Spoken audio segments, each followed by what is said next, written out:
Why commemorate the International Day of Peace when we have COVID-19 to deal with?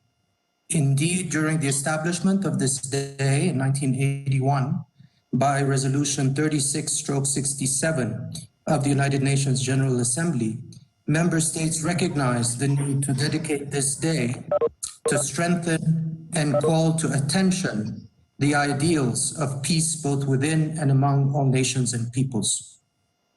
That is the reason why our work on conflict prevention and peace building promotes social cohesion and empowering nations and communities to become inclusive and resilient to external and internal shocks.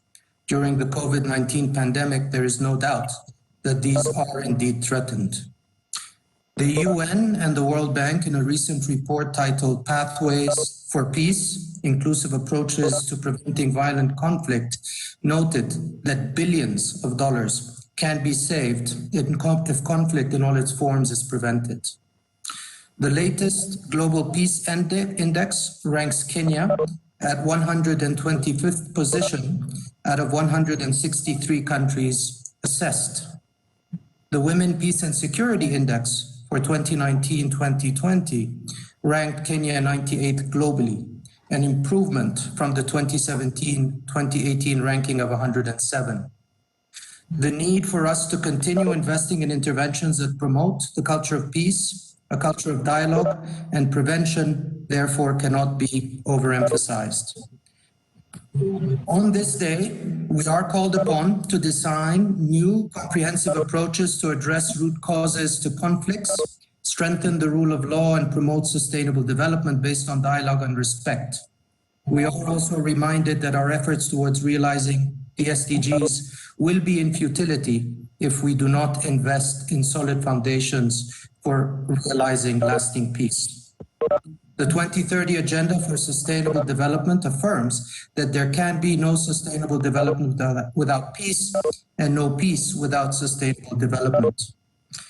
It is in that respect that UNDP works with governments and their peoples in over 170 countries to promote peaceful and inclusive societies in tackling development challenges related to poverty, climate change, gender equality, water, social justice, just to name a few of these areas. Ladies and gentlemen, as we continue to see the negative impact of COVID-19, now seeing a second wave in some countries around the world, we know that these are not normal times. Whilst the focus has been on mitigating the health and socioeconomic impacts, COVID-19 has potential to significantly impact governance, peace, and security in reverse development gains made in recent years. Globally, UNDP has released a report showing that since measurement began in 1990, human development is on course to decline for the very first time since then.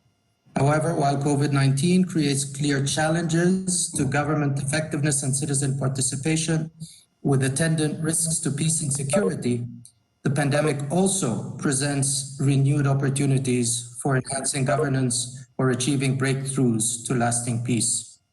Let me commend the government of Kenya, non-state actors, and peace-building partners for developing a national peace-building strategy on COVID-19 preparedness, response, and recovery. This strategy reinforces our collective commitment and agility not only to respond to the current pandemic, but also build foundations for lasting peace, social cohesion, and sustainable development. We all know that the barriers to peace are complex and steep. Kenya alone cannot solve them, neither can any country in the world. So doing so requires new forms of solidarity and joint action, starting as early as possible. This is the spirit of the call by the UN Secretary General Antonio Guterres for investing in prevention to sustain peace, bringing together government, civil society, along with international and regional bodies. That is why the theme today of shaping peace together becomes so vitally important and relevant. As UNDP, we are proud to be taking a lead role ensuring this happens here in Kenya through a variety of programmatic interventions, through the critical role that both national and county governments play in advancing peaceful and just societies within and across our borders. The dividends of peace are already accruing to communities along two of Kenya's border regions. Our investment in peace and development programs targeted at communities on the Kenya-Ethiopia and Kenya-Uganda border regions illustrate the importance of partnerships in securing and sustaining peace. As you may have seen or read in the press, on the 12th and the 13th of September, UNDP, together with the Ministry of Devolution and ASALs, the county governments of West Pokot and Turkana, launched Peace Dividend water projects in Nasal, in West Pokot, and Urum in Turkana. These programs have modeled what deliberate partnerships can deliver to communities for sustainable peace and development. As we continue with our interventions in conflict prevention and peace building in Kenya, we will prioritize building capacities for conflict prevention and management. We will facilitate dialogue and consensus building while analyzing and assessing conflict in all its forms. These are fundamental in deepening democratic governance and achieving the Sustainable Development Goals. As I conclude, allow me to reaffirm UNDP's commitment to accompany the government and people of Kenya in ensuring that the country builds on gains made in fostering a peaceful and prosperous nation. Let me appreciate all our development partners for their continued support to UNDP and our programs. And we are in very challenging times, but I am sure we can and will build forward better. Let me thank you for your attention, and I hope that we can effectively together implement the strategy we are launching today. Thank you. Thank you very much, Excellency Walid Badawi. Your Cabinet Secretary is present. In fact, I noticed Eugene Wamala and distinguished UN family members, our commissioners, ladies and gentlemen. May I take this opportunity to invite Sidrath Chitaje, President Coordinator UN, to give his remarks. Welcome, Chitaje. You are always in the front. Thank you very much, Ambassador Dado. Greetings to all the Cabinet Secretary present, all the members of government present, my colleagues from the UN family, Walid Badawi, the head of UNDP, all partners present over here. Today is undoubtedly a very important day because it is important not just for Kenya, but the entire world. And I say this because the Secretary General has often said that the world is in pieces and we need world peace. 2020 has not been an easy year for Kenya under any circumstance. The difficulty has been that we have faced what is called a threat quadrant. We've had COVID, we've had floods, we've had a locust invasion, and we still experience the scourge of cross-border terror. And given these conditions, I have to commend Kenya that it has weathered the storm and continues to weather the storm with stoic zeal and determination, into which I can assure all members present here that the United Nations family in Kenya stands resolute in walking this journey with you, confronting all the challenges and in capturing all the opportunities that come our way. So today's theme is building peace together, and that reminds us to work together for a shared prosperity and a shared vision for peace. Contrary to common knowledge, peace is not only focused on political and security issues. Peace is very much multidimensional. It is not just about achieving the Sustainable Development Goal number 16. We have more than 37 indicators across the SDGs that contribute to peace. The government of Kenya's diverse audience today is a testament to Kenya's acknowledgement of the multidisciplinary nature of peace. So the International Peace Day becomes even more special, as this is the 75th year of the United Nations, its anniversary.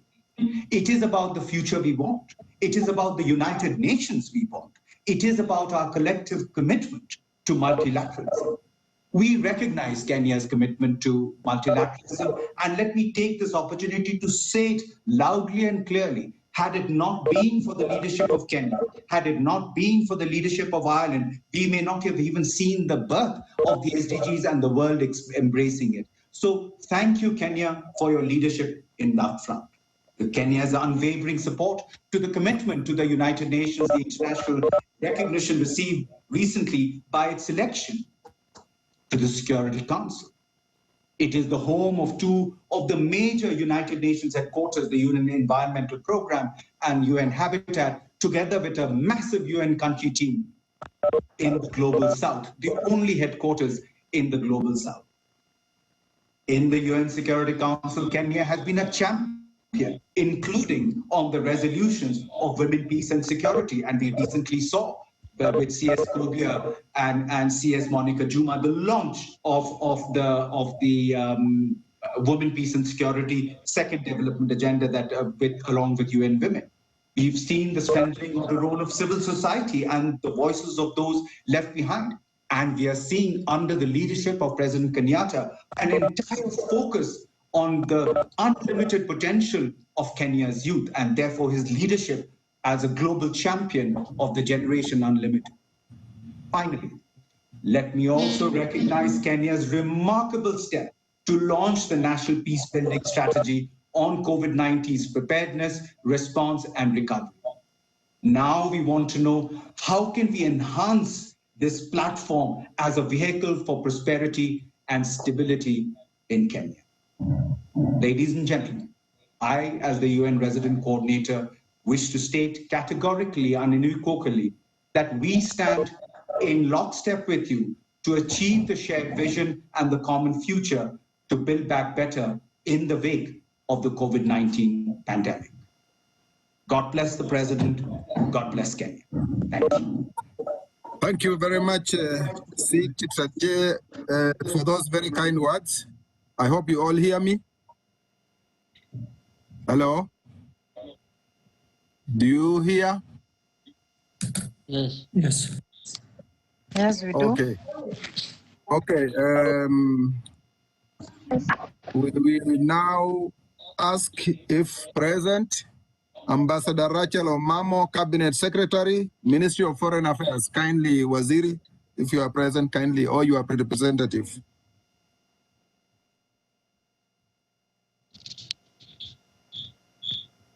Waziri Omamo or representative?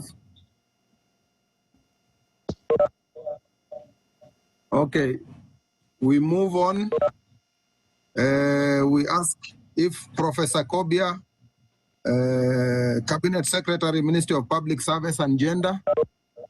Professor Waziri, tafadhali, if you are present, you can give your remarks.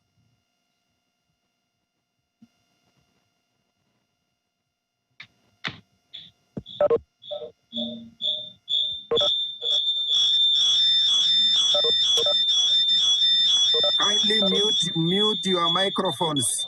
The rest, mute your microphones. May I ask, is there anybody representing Professor Kobia, CS Public Service? Okay. May I ask Ambassador Monica Juma, Cabinet Secretary, Ministry of Defense, or her representative, kindly, the floor is yours.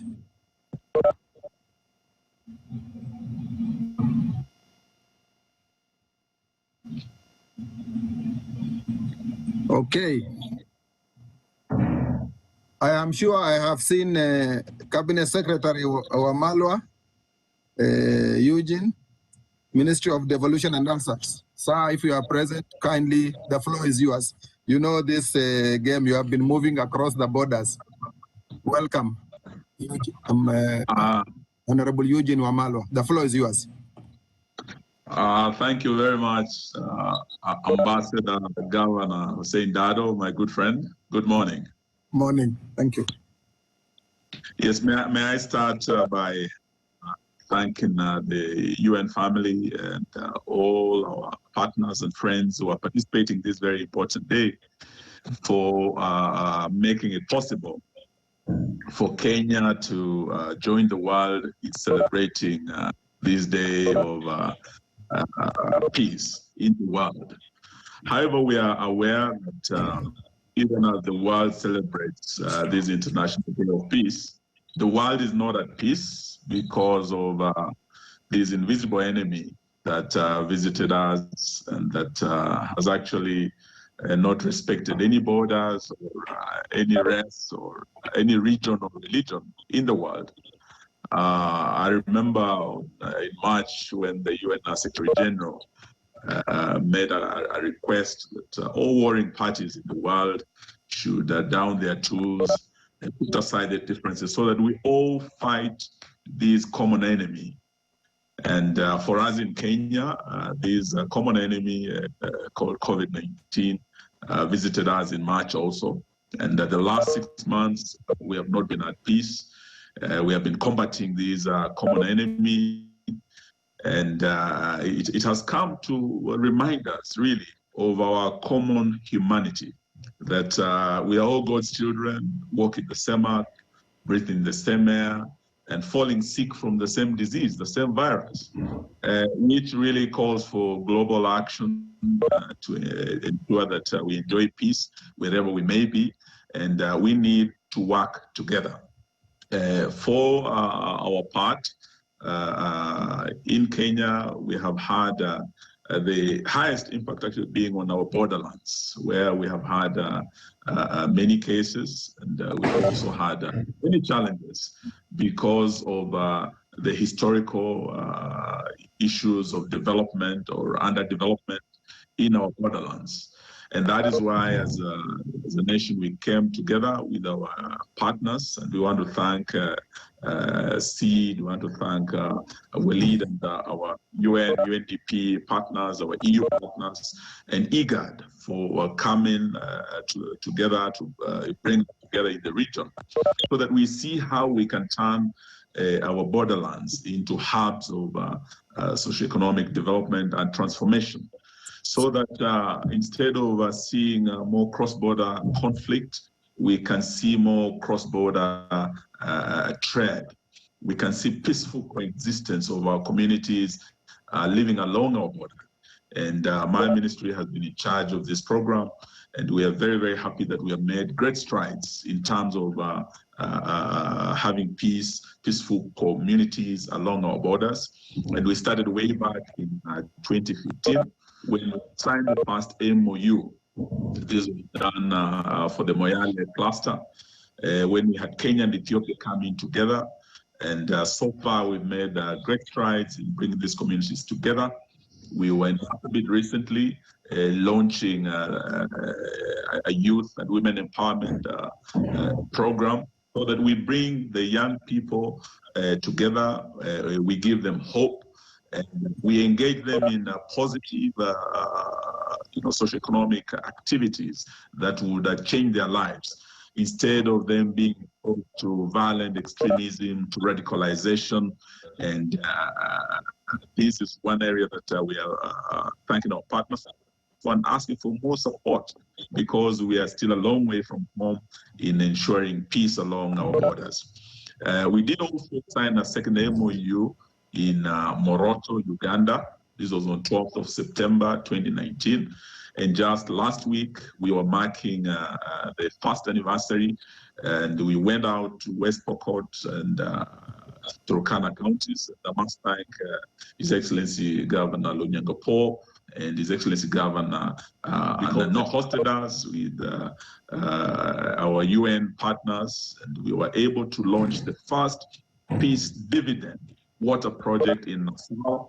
This is a very high-yielding water project that is bringing water both to the families living along the borders and also the animals. We did also launch a second Peace Dividend water project. This is right on the border of Kenya and Uganda. And this has been an area of conflict. Mainly, these are resource-based conflicts, even as we battle with the challenges of climate change. We've had communities, particularly on the Kenyan side, in Turkana, in West Pokot, moving into Uganda, into areas like Kabong, areas like Kodipo, all the way to Kobebe, where there are dams. Whenever we suffer a drought, our pastoralists have had to move across. And as we were looking at this area last week, you could see open fields. You would not know where the border is. You would see Mount Kadam on one side, Mount Morot on the other side, and these pastoralists move freely. There are only two things that they know. They know water and pasture. And this has driven them to move long distances away from their homes, looking for this. And this has resulted into conflict. So this cross-border program has been very useful in terms of empowerment of these communities and in terms of shaping peace. And that's why we find the theme of this conference, shaping peace together, very, very important. As Chinua Achebe said, it takes a village to raise a child. It also takes communities coming together, both state and non-state actors, for us to shape peace together. And we want to thank the organizers of this very, very important conference in giving us the opportunity to come together, share experiences. Even when we're looking at the challenges, we must also look at the opportunities, so that we see how we can realize the SDGs, particularly SDG goal number 16, as Walid has said, without peace, there can be no development. But equally, without development, when people feel marginalized, when they're driven to the extremes, to violent extremism, equally, there cannot be peace. And therefore, we have to see how we can use development as a tool of bringing peace. And that's why, as a country, as we celebrate 10 years of our new constitution that ushered in devolution, that has seen resources devolved to every corner of the country, that have seen development come into the borderline, that have been on the borderlines of our national planning and development. We are seeing progress. We are seeing more peaceful communities coming together as a result of development. And we want to thank all our partners in this journey. So let me thank you once more, and also still seek your support, because we have only operationalized those two clusters. We still want to look at the area of South Sudan. We still have a lot of clashes between the Toposa and the Turkana. We still have clashes between the Merile and the Nyankum on the Ethiopian side. So there is that triangle that we still need to also bring under the border program. On the other side, on the Tanzanian border also, you have the Maasai of Kenya living together, have their challenges. And we'd like to see our borders secured. We'd like to see more peaceful communities and more cross-border trade instead of cross-border conflict. So let me thank you once more for allowing us to participate. Thank you very much, Honi Eugene Wamalwa. I think you have heard the comments from the main stakeholders, the UN family. Professor Kobia talked of stigmatization of COVID patients. And this one is known to everybody. We'll try to discourage that, because already people have suffered and then you start stigmatizing them.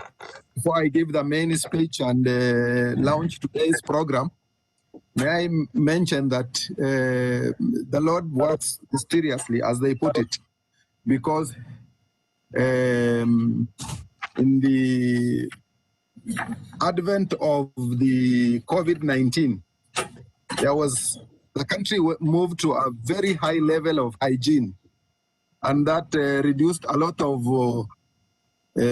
communicable diseases, including cholera, stomach diseases, flus.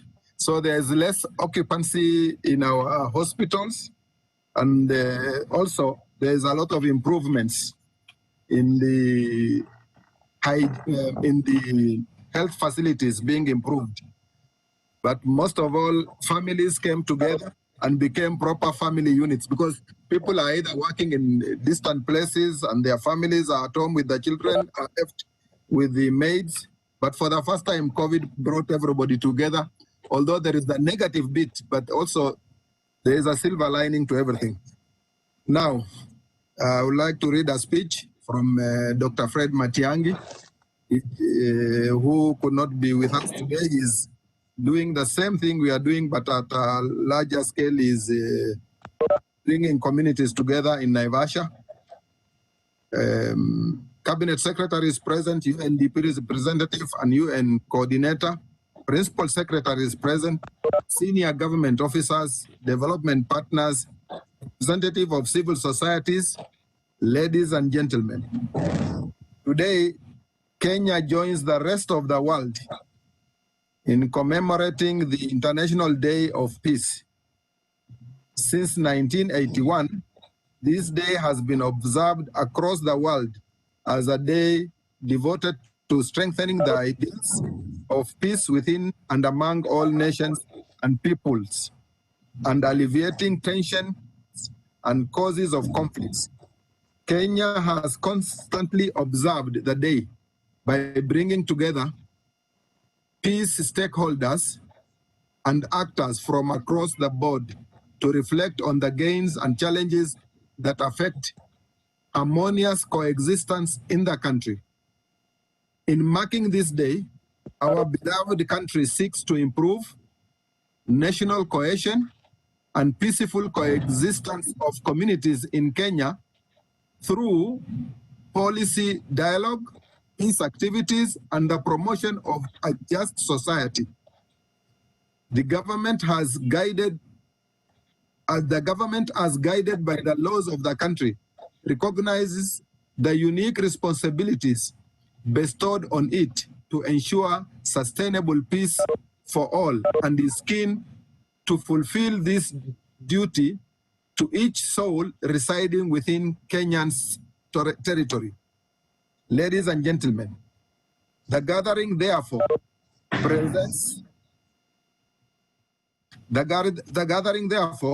presents an excellent platform to celebrate the peace we have, but at the same time, appreciate the challenges that we face and identify viable options to address the emerging challenges in peace building and conflict prevention, and embrace the available opportunities. As we all know, global theme for this year is International Day of Peace is Shaping Peace Together. Coming at a time of disruptions and socio-economic impacts of the pandemic, the theme rallies all peoples, societies, and nations to work together as the human family to defeat the virus and end violence to build a better future for all. The theme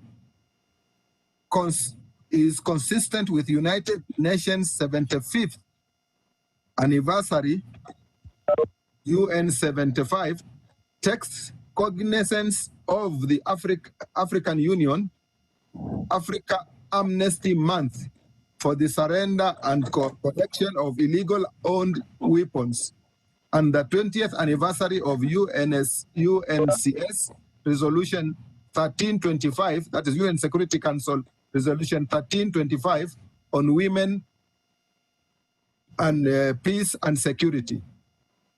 In Kenya, the day comes as the country's 10th anniversary of the Constitution of Kenya 2010, which captures Kenyans' aspirations for a peaceful and prosperous country guided by inclusion, respect of human rights, and other national values. Kenya stands with the UN to commemorate the International Day of Peace and invites all citizens and friends of Kenya to shape peace together by spreading compassion, kindness, and hope in the face of the pandemic. Ladies and gentlemen, the Security Peace Development Nexus has often been acknowledged the world over. This is because of the realization that there can be no sustainable peace and security without development, and vice versa. In December 2017, the President unveiled the Big Four immediate priorities and actions to drive Kenya's development for the next 5 years, that is 2018-2022. Expanding manufacturing and improving food security, affordable housing, and ensuring affordable health for all are the main priorities of the medium-term Plan 3 of Kenya Vision 2030, which envisages a secure and stable environment for Kenya's upward economic development by the year 2030. The maintenance of sustainable peace and security is enshrined in both the Constitution and the Vision 2030 as basis for supporting achievements of the targeted double-digit growth for Kenyan economy. The government has put in place measures to ensure national security, guarantee compliance with, and respect for the rule of law, democracy, human rights, and fundamental freedoms. The Big Four priorities cannot be realized without a peaceful environment. Peace is fundamental enabler of the Big Four, as it creates conducive environment for the implementation of activities required to deliver on priority initiatives. Distinguished delegates, instability and violence has a negative effect in the achievement of our desired goals. We all have seen the results of violence from some of our neighboring countries, and even back home, we have had violence experiences leading to loss of lives, injury, and destruction of property. The causes of such violent situations are many, including corruption, negative ethnicity, poverty, competition for land and other resources, misallocation of resources, and governance-related issues. In some parts, the situation is aggravated by the illicit proliferation of small arms and light weapons. More generally, once violence erupts, conflict itself may become the main source of its own continuation and protractedness. Hence, the need to be proactive in addressing conflict situation before they degenerate into violence. Ladies and gentlemen, as we commemorate this important day, we must realize that the promotion of peace, security, and stability in Kenya and the world at large will only be achieved if there is strengthened dialogue and institutional cooperation. Information sharing among actors in peace, security, and development therefore remains critical. We all have a unique role and space in the quest for a just and peaceful society. I would therefore like to appreciate the effort that the various actors, both state and non-state actors, that have played a big role in planning this memorable event. Key among these actors is the National Steering Committee on Peace Building and Conflict Management, National Cohesion and Integration Commission, UN Coordinator's Office, UNDP Kenya, UN Women, among others. Distinguished delegates, we take cognizance of the strong ties between Kenya and the Ethiopian with a keen interest for peaceful coexistence among the communities at the cross-border, initiative reinforced by the two governments and the United Nations country teams, UNCTS, in partnership with the Intergovernmental Authority on Development, IGAD, by initiating a cross-border integrated program for sustainable peace and socio-economic transformation in Marsabit County, Kenya, and in the Borana Dawa zones of Ethiopia. The cross-border programs was launched by President Uhuru Kenyatta and the former Prime Minister of Ethiopia, Haile Mariam Desalegn, on 7th December 2015 at a border town of Moyale. Also present at the launch was IGAD Executive Secretary, Ambassador Mahbub Maalim, the former governor of Marsabit County, Kenya, the representative of Oromia and Somali governments in Ethiopia. Following the launch of the program, the project framework agreement was signed on 22nd of June 2017 at Hilton Hotel, Nairobi, by representatives from the two governments and the two UNCTSs. One of the objectives of the cross-border program is to address the root causes, dynamics, drivers, and impact of conflict in the cross-border area. Distinguished delegates, the strategic partnership and the Uyano Platform for Peace, led by the National Steering Committee on Peace Building and Conflict Management and the National Cohesion and Integration Commission, has proved a resource in the management of election-related violence, and thanks for developing national peace building strategy on COVID-19. The task force on building bridges to the new Kenyan Nations Initiative, BBI, of which we'll have a session today, has also been instrumental in diffusing political tensions in the country since its establishment. I would like to recognize the work done by various civil society organizations in promoting harmonious coexistence, and key among these is the Kenya Peace Conference, which is a network of local and international civil society organizations, CSOs in Kenya. The same peace initiative in the Ethiopian border has also been replicated as elaborated by both the UN family and the CS Eugene Wamalwa.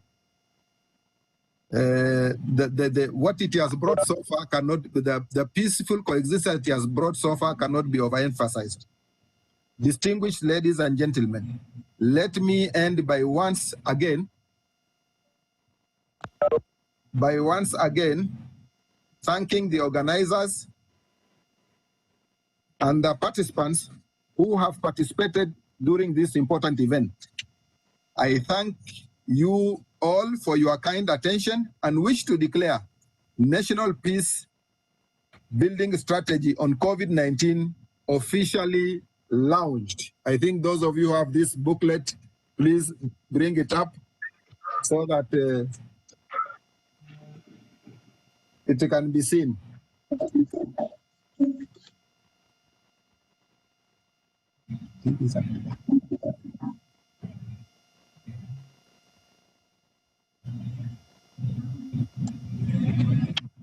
Thank you, thank you. Kudos to everybody.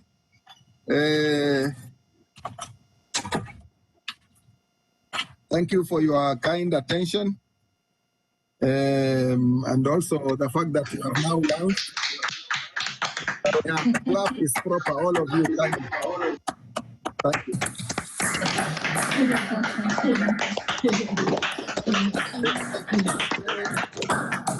Peace is prerequisite to all forms of development.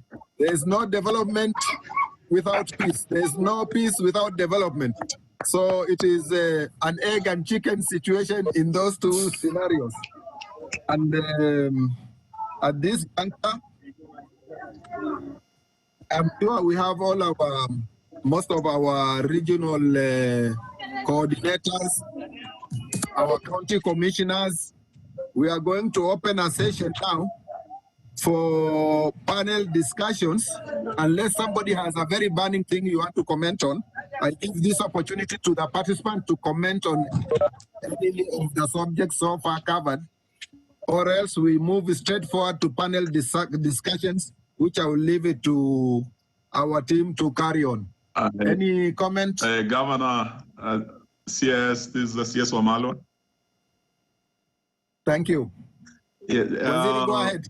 Yes, the counties are a very critical partner to national government and our development partners. I think we were expecting the COG chair, Governor Oparanya.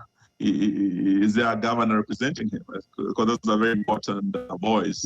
Because counties are actually our building blocks for both national unity and peace building. We need to hear their voice too. Thank you. It is very correct, Honorable CS. I'm sorry for that mishap. If His Excellency Governor Oparanya or any of the representatives, I think this is the best time for you to give your comments. You have heard what everybody has said. it is even better that you give your comments at this time because you are the people on the ground. Do we have any representative from the Council of Governors, or is the chair present?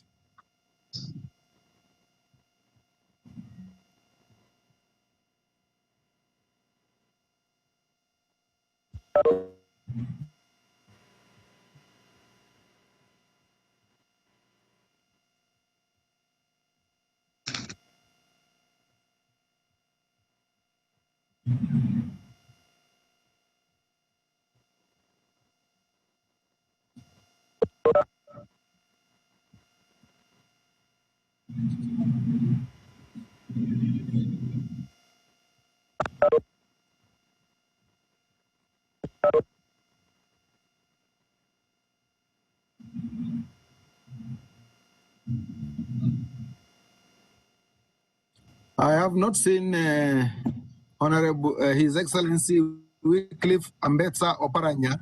Is there a representative? The floor is yours, Council of Governors. Okay. Honorable Wamala, you will agree with me that we have given them ample time to speak. Teresa, go. Teresa. We can proceed, yes. Thank you. Thank you. Now, are there any burning issues, any comments from the participants? This is the time before we move to panel discussions on the matters that was touched.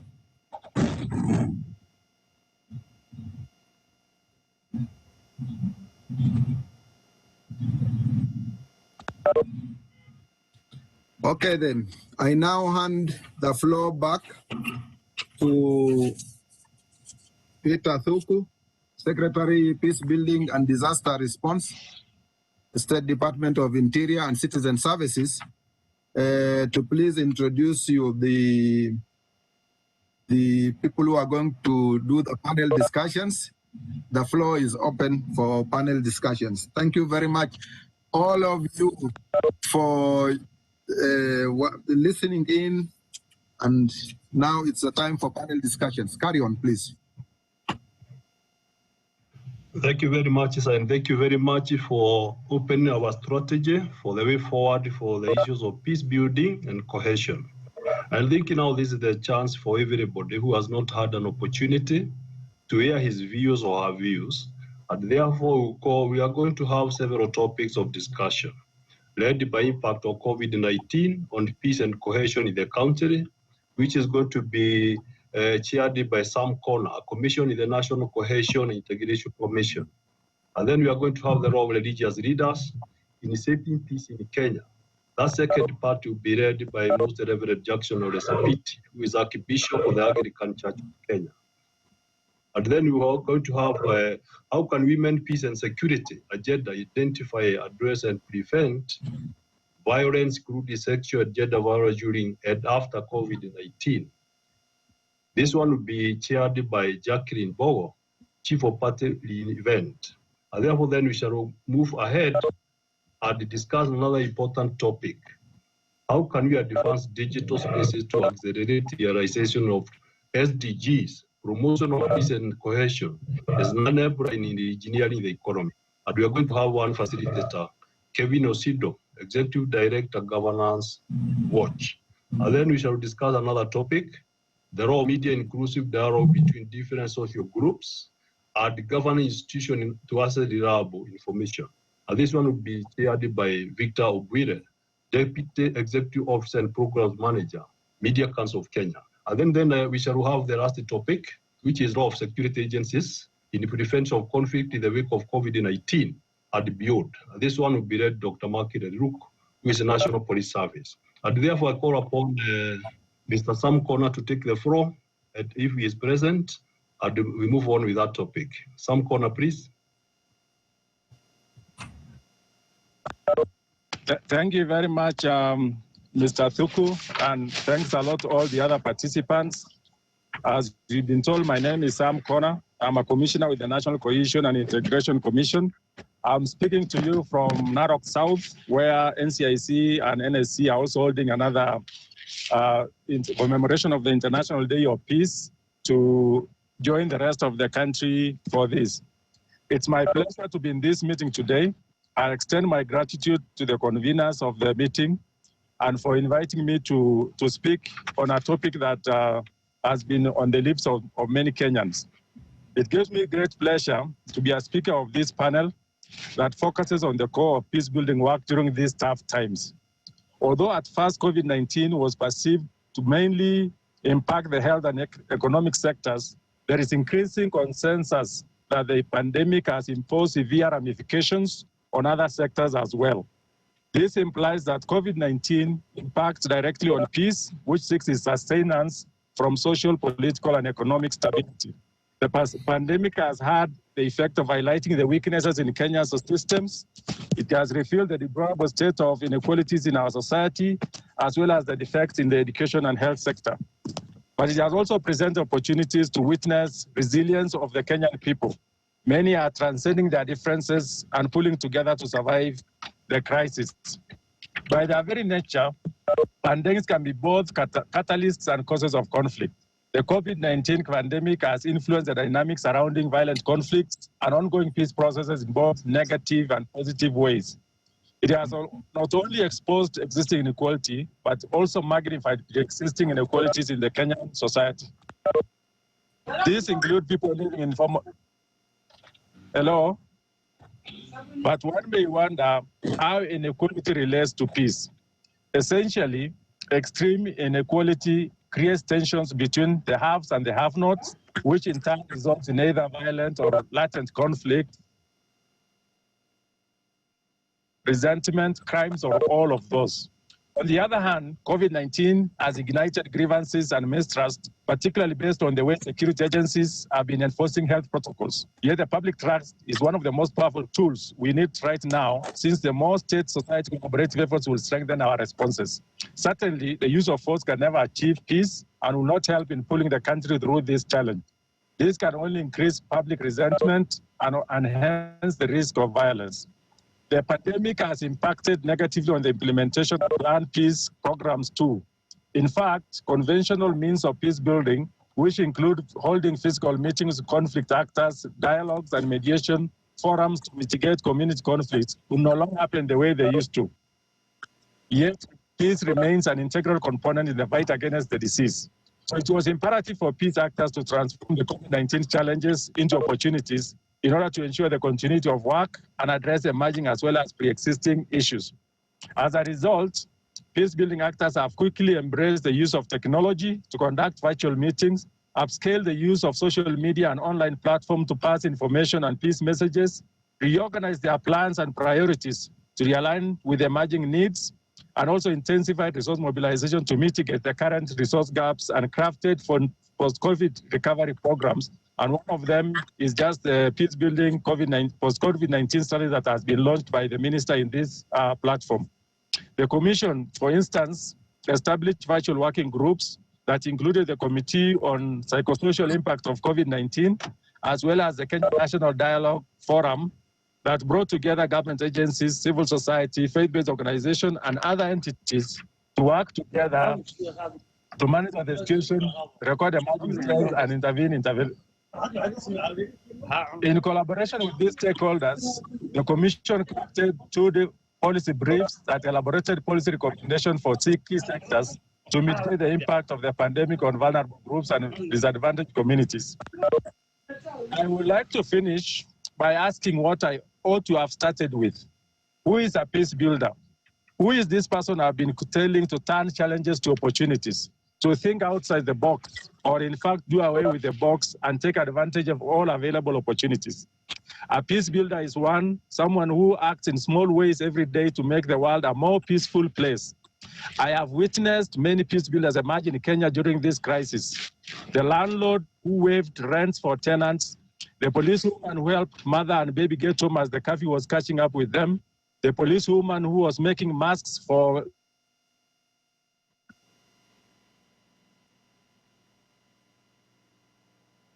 people in Elgeyo Marakwet that shared preventive information in their locales, and of course the organizations that facilitate conflict resolution, among others. All of us are peace builders. I therefore appeal to you to contribute to a peaceful world by choosing to enhance peace in your village or town.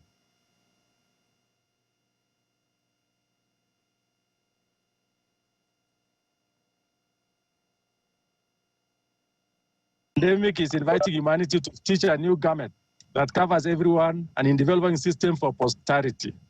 Even the way we define threats to national security, we will have to change. Our global revenge to the pandemic should be to flatten the gaps that exist in our society to unleash the much needed global balance and equality. I thank you all.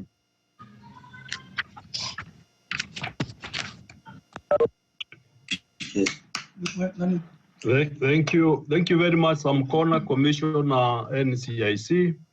We expect you now to lead in the discussion. Actually, this is an area for panel discussion. Once you do your quick introductory remarks, we want people to participate. All the participants in this country who are on board on this meeting, maybe to give their views on certain topics. And therefore, I still call upon you to chair this session within 2 minutes or 3 minutes. We hear some comments from participants. Thank you, Commissioner Sam Corner.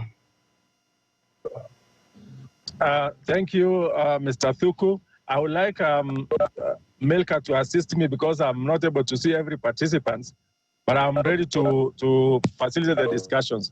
Let me now welcome comments, questions, and views from the rest of the participants on the impact of COVID-19 on local peace building and our conflict resolution work in Kenya. Sam Corner, I suggest, since the main actors in the field, maybe our DIG and the regional coordinators or county commissioners can give their comments, because actually they are the main actors on the ground. Thank you. Thank you very much, Ambassador Dado. Maybe now I'll invite if there are any county commissioners or people operating from the field who want to give their input, particularly how they dealt with issues of conflict during this pandemic. Melka, you'll help me get them because I can't see everyone.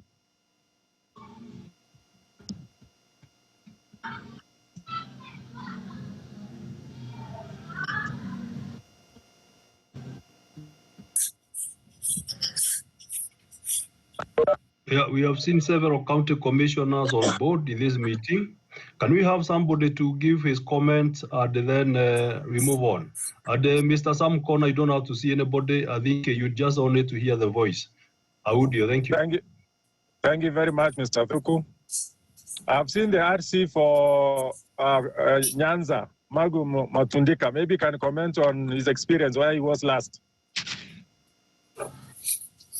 Yeah, thank you, Bwana Sami Corner.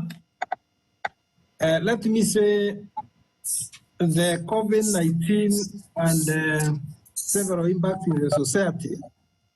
We had the cases, especially the court cases, delayed, and we had cases whereby most of the criminals were out. Of course, we had many officers, especially in the National Police Service and the prison services, and getting infected. We had also cases of stigma for the affected communities, creating an animosity in the society. And of course, in the society, we had the increase in gender-based violence. And lastly, we had drug and abuse cases going on. That is what I can say for now. Thank you. Thank you very much, RC. I think that's a very good observation. And I just want to highlight, as others come to speak, one of the innovations that has come out of this pandemic is the limitation on travel.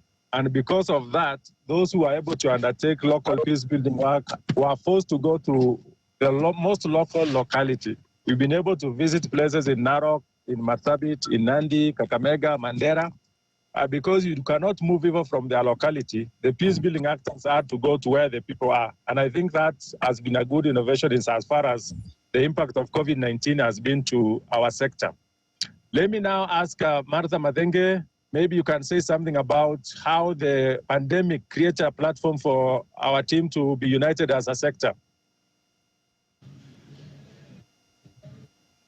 Before that, I see give a few more county commissioners. I see Hidi on the screen. It's very important for us to hear the players on the ground. And also kindly, when you speak, have your picture on because it's a live event on KTN and it just shows blank. It's not very peaceful that way. Thank you.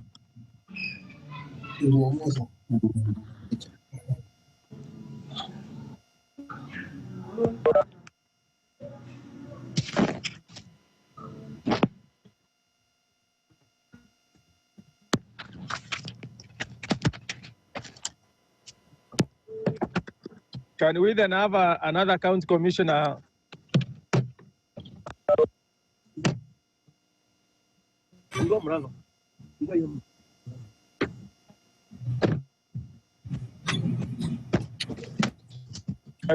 Commissioner comments?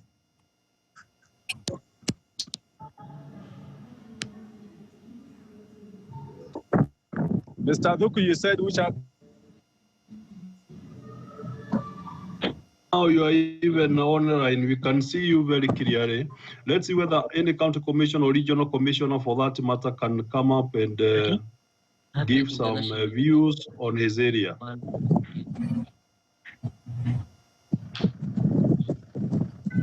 I can see we have the county commissioner for Muranga. Yes, sir. Thank you. One of the biggest challenges I would really not call it maybe a cause of conflict in Muranga is because of this issue. But given the directive for taking prisoners or criminals or convicted for that one to prisons unless very exceptional cases. And in this region, we only have police department would only take people to committee, and the committee became. So one of the most pronounced issue that we face, which will leave a permanent mark in the history of this area, is police cells were turned into prisons. Police arrest, the cell is not meant to be a prison, and it now became mandatory for all those convicted of minor or even major offenses to complete their term. There are some who are in Muranga cell. So the police does not have police do not have the relevant resources to accommodate. Hello? Hello? Can I go ahead? Hello? Continue, Mr. Barre, please continue. Yes, continue so and give your point. Prison as well as the normal police set. It was a very big challenge, but we thank God, majority have finished their sentences, but it is still a challenge across the country. At one time, we had 300 people who were convicted, burdened on the police little resources. So it was a very big challenge that we found. In addition to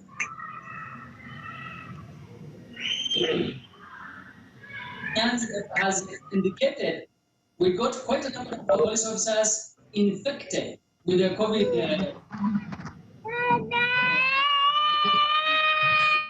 On the personnel now to man the police stations and man this additional responsibility of converting police cells into prisons.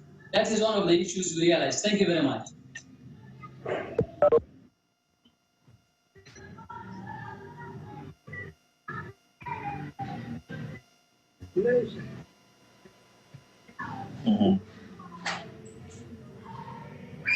Anybody else to from?